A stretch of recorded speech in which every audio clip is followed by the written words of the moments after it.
आप देख रहे हैं श्री हरि कृपा आश्रम चैनल। संस्थापक स्वामी श्री हरि चैतन्य पुरी जी महाराज।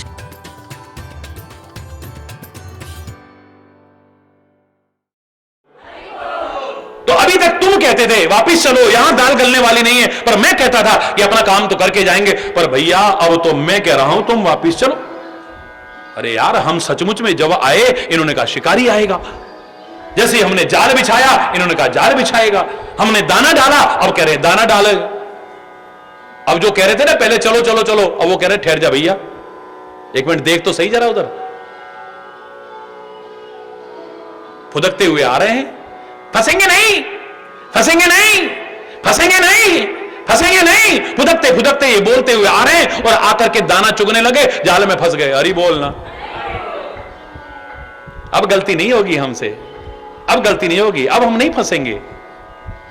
फिर कर बैठते। थ्योरेटिकल ज्ञान है, प्रैक्टिकल ज्ञान नहीं है। उन गलतियों से कैसे उभरने की कोशिश की जाए, इस पर तो ध्यान ही नहीं है। खाली रटने से और कहने से काम नहीं चलने वाला है।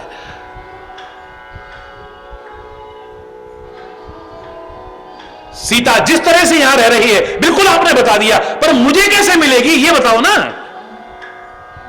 जुगुति विभीषण सकल सुनाई, जुगुति विभीषण सकल सुनाई। युक्ति सुनाइए, युक्ति, युक्ति संगत ज्ञान सैद्धांतिक ज्ञान से श्रेष्ठ होता है, याद रखना। कंस जब देवकी को लेकर के विदा करने जा रहा है ससुराल में, रथ चलाता हुआ खुद, तो आकाशवाणी होती है मार्ग में, अरे ओ कंस, जिसके प्यार में तू पागल हुआ जा रहा है, जिसके बिना तू जीने की कल्पना नहीं कर रहा है, जानता है इसी का 8वां पुत्र तेरा काल होगा। ऐसे लोगों का प्यार ज्यादा दिन नहीं रहता है, दुष्टों का प्यार ज्यादा नहीं, ये स्थिर नहीं रहता। जैसे बिजली चमकी खत्म, जैसे आकाश में बिजली चमकती है, ऐसा ऐसे लोगों का, दुष्टों का, असज्जनों का प्रेम बिल्कुल ऐसा ही होगा। कुछ दिन तो ऐसा लगेगा भाई इनके बराबर प्रेम ही नहीं है किसी का। अरे बोलना,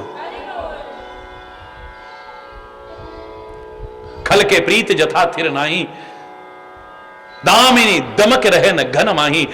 बिजली चमकती है पर आकाश में टिकती नहीं है।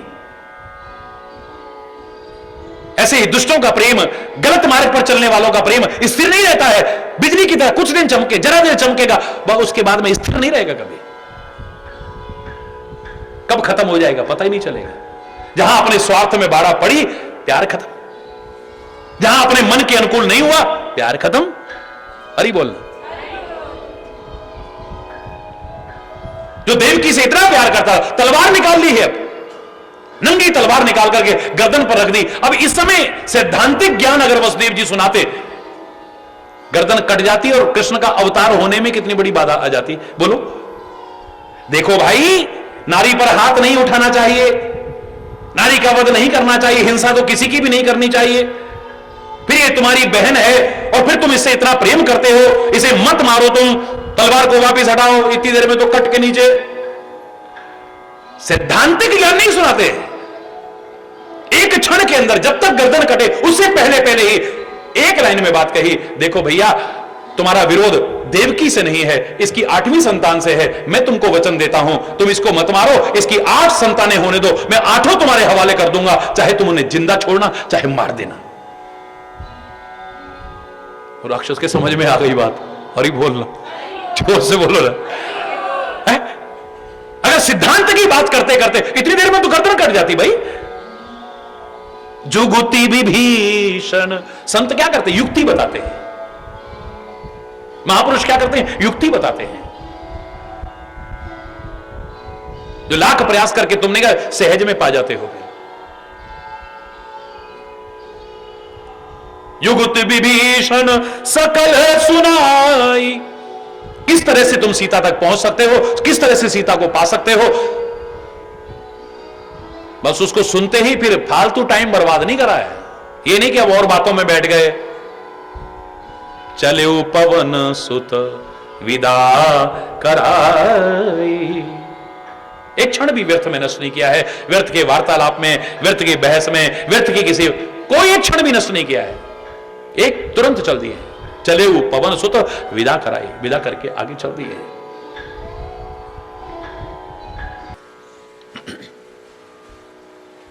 कर सोई रूप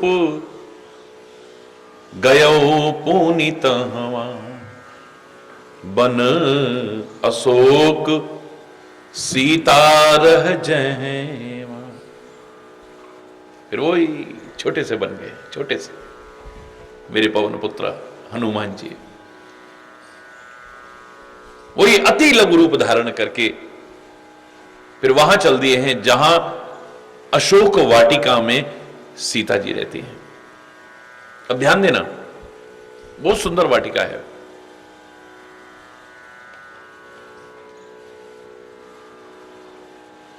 और नाम भी अशोक वट, यानी शोक न हो जहां पर।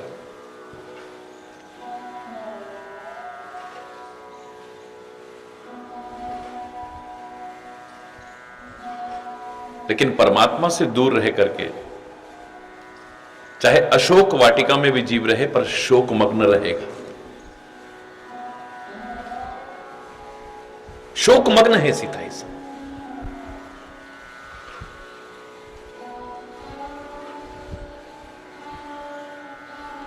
हर सुख सुविधा में चाहे रह ले, जो मैं बार बार कहा करता हूं, प्रभु कहते हैं तुम्हारे मांगने में कमी हो सकती है, मेरे देने में कमी नहीं है। तुम इतना मांगो, मैं इतना देने को तैयार हूं। मां जानकी को तो एक बहाना बनाया है, खाली एक माध्यम बनाया है जन सामान्य को शिक्षा देने के लिए, प्रेरणा देने के लिए, उपदेश देने के लिए। तुम नकली सोने की खाल मांग रहे हो, मैं सोने की लंका में पहुंचा देता हूं, हर सुख सुविधा के बीच पहुंचा देता हूं, जहां कोई शोक न हो। नाम ही अशोक वाटिका है।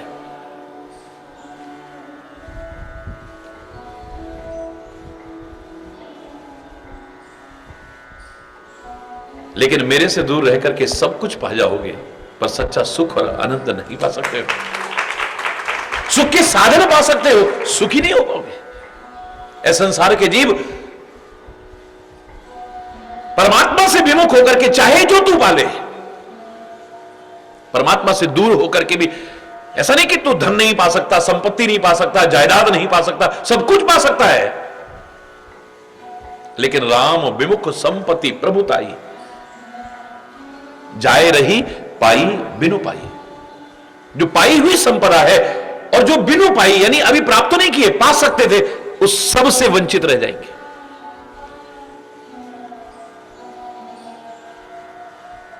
यहां पर तात्पर्य नहीं कि मां जानकी परमात्मा से विमुख हो, वो तो कभी विमुख हो ही नहीं सकती। गिरा अर्थ जल बीच सम, कहिए तो भिन्न न भिन्न, ये तो अभिन्न है।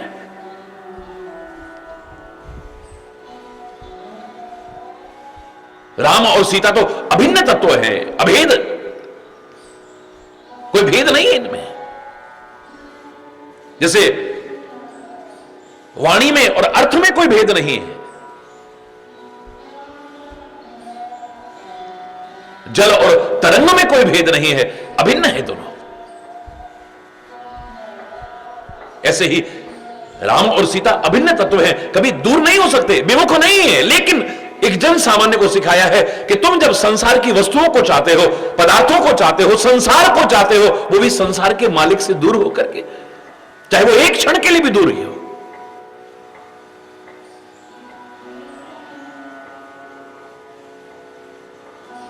तुम नकली सोने की खाल तो क्या, सोने की लंका में पहुंच जाना, लेकिन सुखी नहीं हो पाओगे। वहां गए हैं जहां अशोक वाटिका में सीता रहती है। देख मनोहु मन कीन प्रणाम, बैठे ही बीती जात निसी जाम। बैठे बैठे ही रात्रि के चारों प्रहर निकल जाते हैं उनके।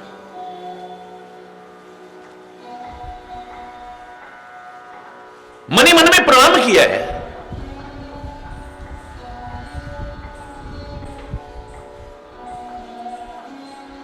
एक क्षण को भी विश्राम नहीं करती हैं। शरीर दुबला हो चुका है बिल्कुल। क्रसतन शीस जटा इक बेनी। अपने प्रिय से दूर रह करके, स्वाभाविक चीज है, जन सामान्य में भी देखिए, न खाने को मन करता है, न कुछ पहनने को मन करता है, न कि घूमने को मन करता है। जब प्रियजन से वियोग की अनुभूति होती है, हालांकि भक्ति मार्ग तो आगे जाकर के आपको कहां तक पहुंचाएगा कि आईनाए दिल में है तस्वीर मेरे यार की, जब जरा गर्दन झुकाई दीदार तेरा हो गया। यहां दूरी लगती ही नहीं है फिर। लेकिन जब तक यह स्थिति है, दूरी का एहसास है, जब तक विरह की आग में जलता है व्यक्ति, वियोग की आग में जलता है व्यक्ति, हां उसमें जल करके दूसरी आग में जल करके नष्ट हो जाएगा, लेकिन इस आग में जल करके उत्कृष्ट हो जाएगा और अच्छा बनेगा और अच्छा निखर करके आएगा।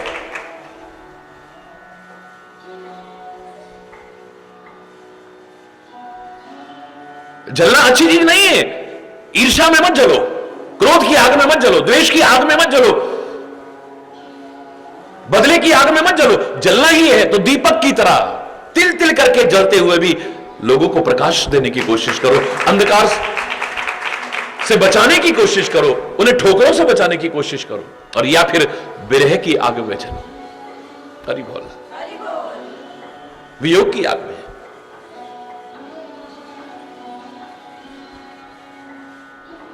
शरीर दुबला हो चुका है, जटा एक बेनी, एक बेनी बन चुकी है। बल्कि दुनिया भर के फैशन भी हम कर रहे हैं, दुनिया भर के दिखावे भी कर रहे हैं, दुनिया भर की मस्ती भी। हरि बोलना। और बात करते हैं हम प्रेम की।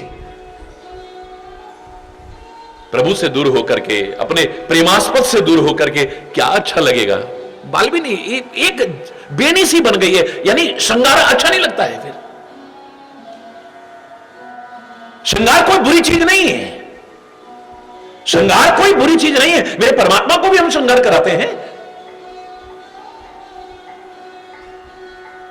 लेकिन कब और कहां किया जाए यह विचार रखते हुए मर्यादा पूर्वक किया जाए श्रृंगार भी। विशेष तौर से हमारी माताओं बहनों के लिए, बेटियों के लिए मैं खास तौर से कहना चाहूंगा, श्रृंगार काहे के लिए करता है आदमी। आजकल इतने इतने बच्चे इतने इतने फैशन में और तरह तरह के श्रृंगार करके, कई बार तो बड़ा अशोभनीय सा लगता है। और एक बेटी ने प्रश्न भी किया कि महाराज जी आपके प्रवचन में सुना था, ये श्रृंगार तो उस समय से चला आ रहा है, तो आज नई बात नहीं है।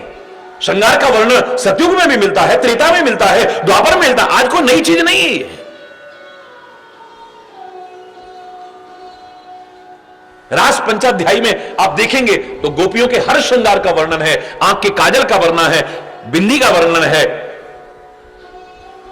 लाली का वर्णन है, हर चीज का, हर श्रृंगार के साधन का वर्णन है। अब आप कहोगे वहां भी वर्णन है, हमने श्रृंगार कर लिया तो कौन सी बुरी बात है। लेकिन वो जो वर्णन है वो किस समय का वर्णन है, पढ़ो जरा। अर्धरात्रि में भगवान कृष्ण वेणु वादन करते हैं, बांसुरी बजाते हैं, जिसका नाम लेकर के पुकारते हैं वो दौड़ी चली आती है। उस समय श्रृंगार कर रही थी, अभी एक आंख में काजल लगा है, दूसरे में लगा ही नहीं है, ऐसी भाग दी है। एक गाल पर लाली लगी है, दूसरे पर लगी नहीं है, ऐसी भाग देती है। एक होंठ पर लाली लगी, दूसरे पर लगी नहीं, ऐसे ही भाग देती है। यानी वर्णन हर चीज का है। क्षमा चाहते हुए कहूंगा मैं, हमने श्रृंगार का वर्णन तो किया, उसको देख करके श्रृंगार करना तो शुरू करा, पर यह नहीं सोचा वो महिलाएं श्रृंगार कब कर रही थी, वो गोपियां श्रृंगार कब कर रही थी। अर्धरात्रि में। अर्धरात्रि में श्रृंगार दुनिया को दिखाने के लिए नहीं होता है, अपने पति को रिझाने के लिए होता है। हरि बोलना। आधी रात में श्रृंगार का वर्णन दुनिया को दिखाने के लिए नहीं है। यानी श्रृंगार किया जाए, पर किसके लिए किया जाए, किसको दिखाने के लिए किया जाए। अपने स्वामी को रिझाने के लिए, अपने पति को रिझाने के लिए। आज जब दिन भर का थका हारा पति आएगा, उस समय तो बाल बिखरे होंगे, मुंह लटका होगा, दुनिया भर का रोना धोना होगा। और जिस समय वो चला जाएगा तो बाजार में घूमने जा रहे, उस समय श्रृंगार करके जा रहे हैं। मैं क्षमा चाहते हुए कहूंगा, किसको दिखा रहे हो? उससे दूर होकर के तब बाजार में जा रहे हैं, अब श्रृंगार करके जा रहे हैं। अब कहीं पार्टी में जा रहे हैं, श्रृंगार करके जा रहे हैं। किसको दिखाना चाहते हो? किसको रिझाना चाहते हो? किसको आकर्षित करना चाहते? मैं क्षमा चाहते हुए कहूंगा, मैं ये विषय मेरा नहीं है बोलने का, लेकिन जहां प्रेम है वहां प्रेमास्पद से दूर रह करके, अपने स्वामी से दूर रह करके, अपने पति से दूर रह करके क्या स्थिति है देखो। कृसतन शीश जटा, जटा बन गई है, बाल तक बनाने को मन नहीं करता है। इकबेनी जपत हृदय रघुपति गुणश्रेणी। भगवान श्री राम के गुणों की श्रेणी का वर्णन अंदर ही अंदर हृदय में स्मरण करती रहती है, जप करती रहती है। मेरे प्रभु ऐसे, मेरे प्रभु ऐसे, इससे क्या होगा? प्यार बढ़ेगा। वरना कुछ दिन दूर रहते ही आपका ध्यान कहीं और चला जाएगा।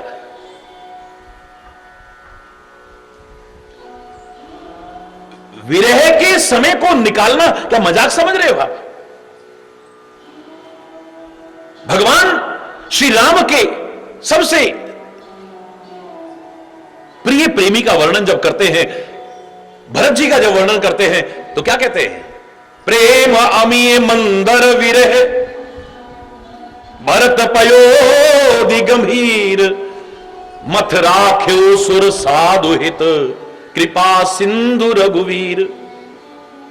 ऐसा हो भक्त का हृदय, प्रेमी का हृदय ऐसा होना चाहिए कि उसके अंदर भगवान भी झांक के देखे तो प्रेम के अलावा कोई नजर ही ना आए, प्रेम के अलावा कुछ नजर ना आए।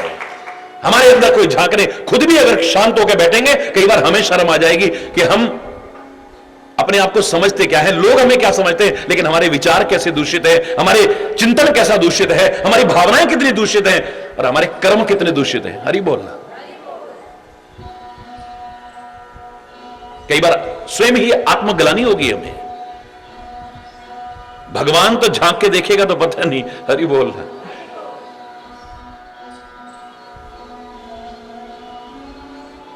यहां पर तो सीना फाड़ करके दिखाना और अंदर राम का दर्शन होना, यहां पर तात्पर्य क्या है? एक भक्त कहता है, फाड़ करके देख लो, अंदर तेरे अलावा कुछ है ही नहीं। और यहां पर भरत जी तो खुद फाड़ के नहीं दिखाते हैं,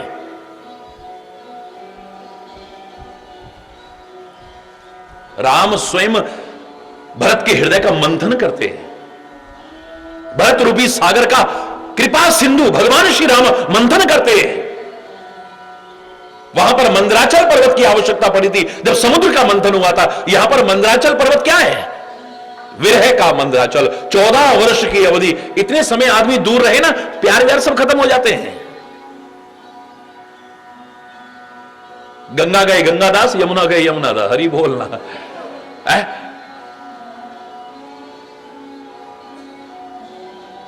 सामने सामने का है, सामने सामने का है बस। 14 वर्ष की अवधि, इतने समय दूर रहना और फिर प्यार कम ना हो, निरंतर बढ़ता रहे, ये है प्यार। प्रेम प्रेम सब कोई कहे, कठिन प्रेम की रीति, आदि अंत पूरी निभे तभी जानिए प्रीति। जो प्रेम कभी घट जाए, कभी बढ़ जाए, कभी घट जाए, कभी बढ़ जाए, कभी इतना प्यार उमड़ा कि बस आंखें छम छम बरस रही हैं, एक क्षण भी आदमी नहीं रह पा रहा है, और कभी, अरे बोलना, जोर से बोलो ना, निरंतर बढ़ता रहे। चंद्रमा घटता भी है, बढ़ता भी है, लेकिन प्रेम तो निरंतर बढ़ता ही बढ़ता है, बढ़ता ही बढ़ता है। चाहे कष्ट आए, चाहे संकट आए, चाहे मुसीबत आए, चाहे कैसी भी परिस्थिति, प्रेम कम ना हो और आखिर तक निर्वाहित हो, उसी को प्रेम कहते हैं, और कोई प्रेम नहीं है। ये तो महापुरुषों को, भगवान के अवतारों को माध्यम बनाया गया हमको सिखाने के लिए खाली। उस समुद्र का मंथन करके फेन भी निकला था, विकार भी निकला था, विष भी निकला था, अमृत भी निकला था, 14 रत्न भी निकले थे, पता नहीं क्या क्या निकला था। बिल्कुल हमारे हृदय की तरह है, जहां से अच्छाइयां भी निकलेंगी, बुराइयां भी निकलेंगी, सुमति कुमति सबके उड़ रही। पता नहीं क्या क्या निकलेगा जब हमारे हृदय का मंथन किया जाए तो।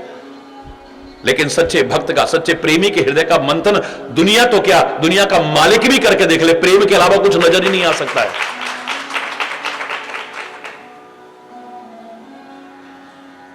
जब पता है हृदय, और इसके लिए सहायक क्या बनता है, याद रखना, प्रेम बढ़ता रहे बढ़ता रहे बढ़ता रहे, कभी प्रेम में कमी ना आए, इसके लिए क्या है, पॉजिटिव थिंकिंग बनाओ, सकारात्मक सोच बनाओ, आपका प्यार बढ़ता रहेगा। नेगेटिव अगर बना लिया, नेगेटिव सोचने लग गए, नकारात्मक सोचने लग गए, उस समय उनके अच्छाइयों को याद करो। हो सकता है कोई बुराई भी हो जिससे आपका प्रेम है, लेकिन उसको मत याद करो, उसके प्रेम को याद करो, उसकी अच्छाइयों को याद करो। जपति हृदय रघुपति गुण श्रेणी, गुणों की श्रेणी को निरंतर जपती है, रटती है, निरंतर बार बार दोहराती है, बार बार देखा यही स्वभाव, ऐसी बोली, ऐसा आज।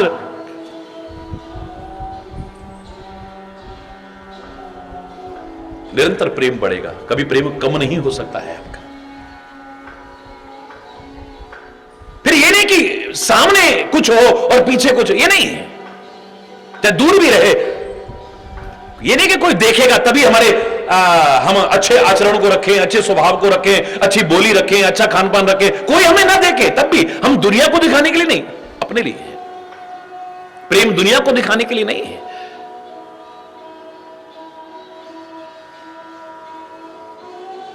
हनुमान जा रहा है, रात्रि में जा रहा है लंका में, भक्ति सीता रूपी भक्ति की ओर, सीता रूपी शांति की ओर। कब जा रहा है, इंतजार कर रहा है रात को, कोई देखे ना। भेंट हो तो विभीषण जैसे भक्त से भेंट हो, किसी और से भेंट ना हो। हमारा ध्यान ही नहीं लगता है। अब तुम बैठते हो ध्यान में ऐसे टाइम, उसी समय दूध वाले के आने का टाइम हो गया, उसी समय फोन की घंटियां बजनी शुरू हो गई, उसी समय बच्चों का स्कूल जाने का टाइम हो गया, उसी समय उनके ऑफिस जाने का टाइम हो गया। उधर से वो आवाज लगा रहा है, उधर से वो आवाज लगा रहा है, उधर से क्या ध्यान लगेगा तुम्हारा। ऐसा समय खोजो ना जब शांत वातावरण हो। सब सोते हैं तो सोने दो, तुम जग जाओ उस समय। हरि बोलना।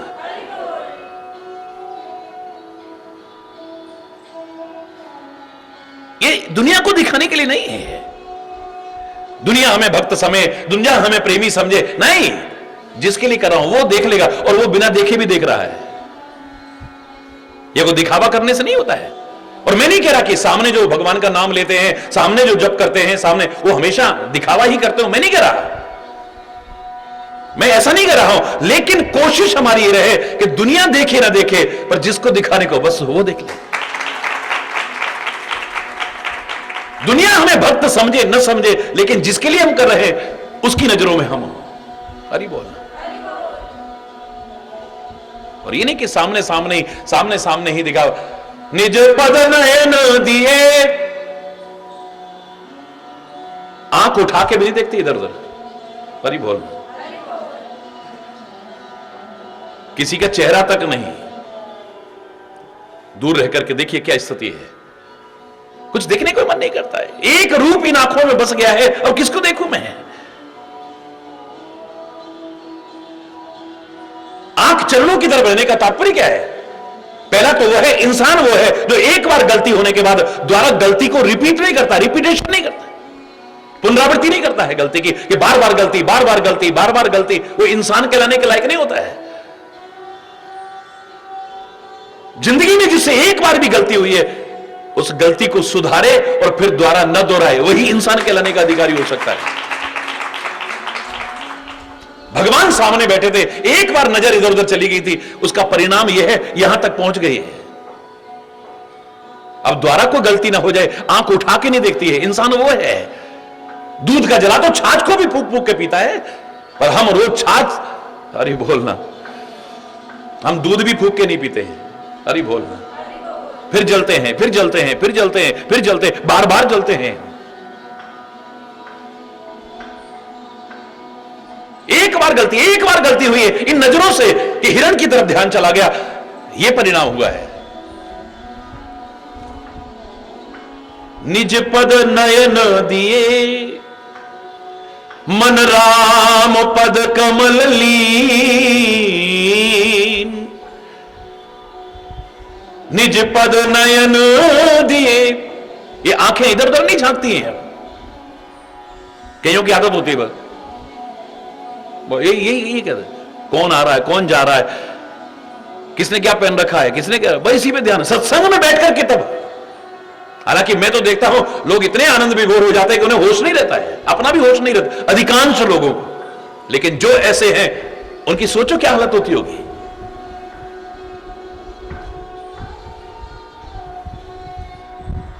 निज पद नयन, नेत्र कहां है, अपने चरणों की ओर है। निज पद नयन दिए, मन राम पद कमल लीन। और मन को राम के चरणों में, नेत्रों को अपने चरणों में यानी झुका के रखते हैं, और मन को राम के चरणों में लगा दिया है। यह स्थिति है कि देख करके हनुमान के हृदय को बड़ा दुख हुआ है। क्या हालत बना रखी है अपनी। जगत जननी मां जानकी ने अपनी क्या हालत बना रखी है, इतनी सुख सुविधाओं में रहने वाली। महाराजा जनक के यहां इतने सुख सुविधाओं में पली, फिर चक्रवर्ती सम्राट महाराजा दशरथ की पुत्र वधू भगवान राम की पत्नी, रहनी देख करके आय हाय परम दुखी भा पवन सुत, देखी जानकी दीन। जानकी को दीन अवस्था में देख करके पवन पुत्र हनुमान जी बहुत दुखी हो गए हैं। विचारशील हैं, ये नहीं कि आदमी कई बार हड़बड़ाहट में जल्दीबाजी में कुछ गलत निर्णय ले लेता है तो उसका परिणाम दुखदायी होता है। विचारशील हैं, ये नहीं कि अब एकदम से हाय हाय तुरंत जाकर के चरणों में गिर पड़े, हे मां तुमने क्या हालत बनाई, बिल्कुल नहीं। तरु पल्लव महु रहा लुकाई, पेड़ के पत्तों के बीच छुप गए हैं, छुप करके देख रहे हैं पहले। हरि बोल। करई विचार करऊं का भाई, विचार कर रहे हैं कि मैं क्या करूं, कैसे करूं। अगर मैं ऐसे ही सामने चला जाता हूं, हो सकता है मुझे मायावी राक्षस समझे, वेश बदल करके आ गया है, पर परिणाम उल्टा ना हो जाए। विचार करना चाहिए पहले।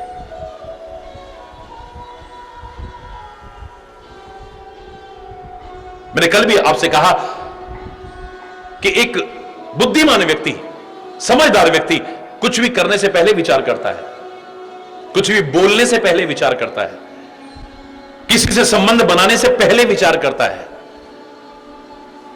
किसी से कोई भी व्यवहार करने से पहले विचार करता है, इसलिए सफलता हासिल करता है। और मूर्ख व्यक्ति कुछ बोलने के बाद विचार करता है, अरे मेरे मुंह से ऐसा क्यों निकल गया। शर्मिंदगी का सामना करना पड़ता है, पश्चाताप का सामना करना पड़ता है, ग्लानि का सामना, सॉरी सॉरी सॉरी सॉरी बोलना पड़ता है। मूर्ख व्यक्ति कुछ भी बोलने के बाद विचार करता है, कुछ भी कर्म करने के बाद विचार करता है, किसी से संबंध बनाने के बाद विचार करता है, कुछ भी व्यवहार करने के बाद विचार करता है। उसे शर्मिंदगी का सामना करना पड़ता है, पश्चाताप का सामना करना पड़ता है, ग्लानि का सामना करना पड़ता है। सफलता नहीं मिलती ऐसे व्यक्ति। करें विचार करो का भाई, विचार कर रहे हैं। और आपने खुद बार बार दोहराया है एक दोहे को तो, बिना विचारे जो करे सो पाछे पछताए, काम बिगाड़े आपनो जग में होत हंसाए। जीवन को दिव्य बनाना चाहते हो, महान बनाना चाहते हो, उत्कृष्ट बनाना चाहते हो, तो मैंने हमेशा कहा है कि खाली कर्म मत करो, चाहे जो कर्म मत करो, चाहे जैसे कर्म मत करो, कर्म के साथ ज्ञान होना चाहिए, विचार होना चाहिए, विवेक होना चाहिए। फिर परमात्मा का स्मरण करते हुए करो तो फिर बात ही क्या है। कर्म, भक्ति और ज्ञान का अगर सुंदर समन्वय हो जाए, जीवन कितना दिव्य बनेगा, कितना महान बनेगा, कितना आदर्श बनेगा, कितना ऊंचा उठेगा, सोचा भी नहीं होगा आपने। ते ही अवसर रावण तह आवा,